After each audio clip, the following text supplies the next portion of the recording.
Mas me parece que isso não é tão difícil de você captar na prática.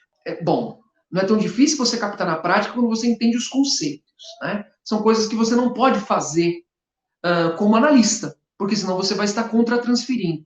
A contra-transferência é aqueles processos dos quais o psiquismo do analista aparece como um impedimento para análise.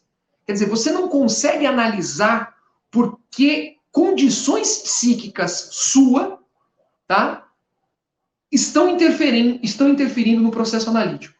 Tudo bem? Acho que fica claro isso para vocês. Então, o que é essa ilusiva, sintônica, concordante e complementar? Vamos começar pela complementar. Essa noção complementar, ela está relacionada à ideia propriamente de complemento, quase como se você estivesse lá como uma suplência. Então, o analisando demanda e você vai lá e completa ele. Por que isso acontece? Porque o analista não consegue lidar com a falta. Então, quando faz um silêncio, o analista tem que fazer uma interpretação, o analista tem que fazer uma fala, ele não deixa espaço, né? Porque a análise ela tem que estar sempre cheia. Isso é um problema, né? Isso é um problema porque não permite esse momento da alma. É aquilo que o Hillman chamava de fazer alma, né? É um tempo da alma que precisa, digamos assim, ficar no vaso alquímico para que você possa se desenvolver no seu tempo, né? Então é necessário silêncio, sem muitas intromissões, sem muitas falas. Sustentar, portanto, o silêncio é uma coisa importante. E não ficar o tempo inteiro ali trabalhando com a concordância. Né? Desculpa, com a complementariedade. Agora sim, vamos para a concordância. O concordante é quando o tempo inteiro você concorda com o seu analista, o seu analisando, e você não é capaz de fazer um não. Dizer não, não é isso. É outra coisa. Você está falando isso, mas é aquilo. Né? Então, se você o tempo inteiro só trabalha na lógica de você ir concordando com o seu analisando, isso significa que você não é capaz de lidar com as ambivalências, com esse jogo de opostos que muitas vezes se apresentam nas relações humanas. Na verdade, se apresentam nas relações humanas o tempo todo. Então, é isso. O analista está sempre ali como um amigo, né? Aquele que fica, tudo bem, que legal, como foi seu dia? Nossa, você já pensou... Então, o tempo inteiro ele valoriza a consciência. Ele não está valorizando o inconsciente. Não está valorizando o inconsciente do seu analisando. Repito, por que isso acontece? Por que o tempo inteiro ele tem que estar ali concordando? Porque ele, como analista, inconscientemente não consegue lidar com o conflito. Tudo bem? Dizer não implica conflito. Quando seu analista fala A, mas você fala B, você imediatamente se mantém numa posição de conflito. E aí você tem que sustentar. Sustentar como? Como pessoa? Não, como analista. Não é como virar um toma lá da cá.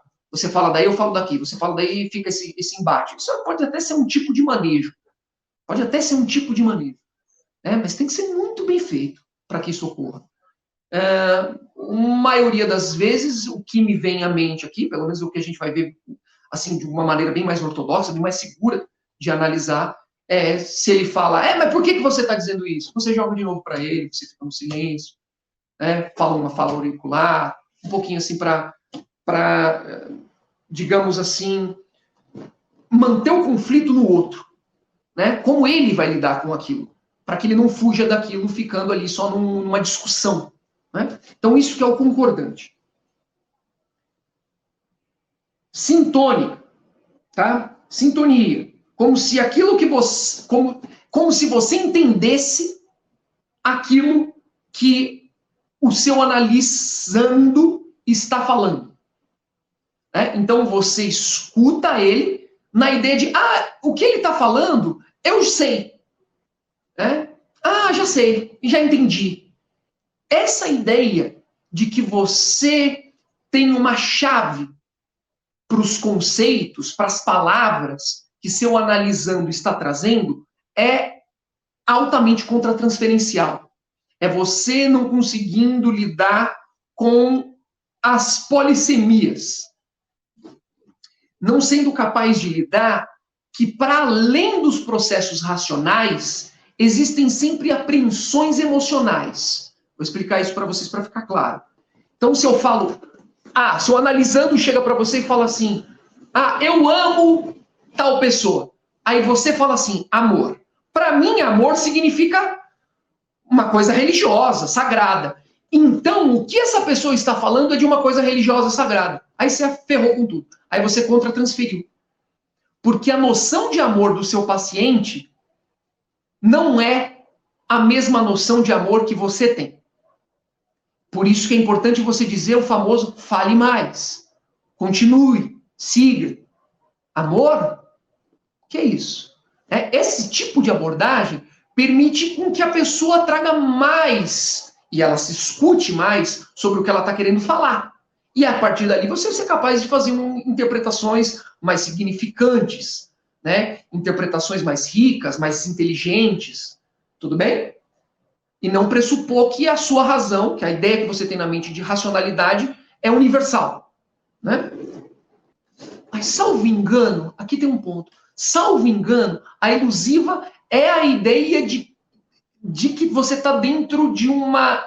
É você estabelecer uma espécie de ilusão. Salvo engano. Aqui teria que dar uma olhada melhor sobre como que é uma contratransferência ilusiva. Mas me parece que ela é uma ilusão de que aconteceu a transferência, de que vocês estão conectados, de que vocês estão bem, de que a análise está fluindo. Mas isso tudo é uma espécie de convenção que vai se dando meio no convívio. Parece um pouco quando você faz uma arte marcial que você vai treinar com alguém. E aí você tem que bater na pessoa.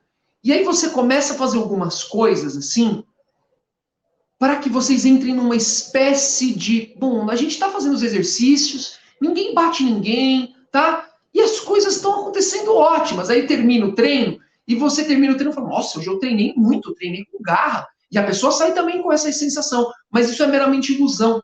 Porque você criou um elo falso. Você criou um elo que não é um elo verdadeiro. Você não conseguiu, portanto, analisar a transferência. Não é a contra-transferência. Você não entendeu a transferência do outro. E justamente porque você não entendeu a transferência do outro, você começa a partir de uma falsa interpretação. Aí é a contra-transferência. Aí você contra-transfere nesse sentido.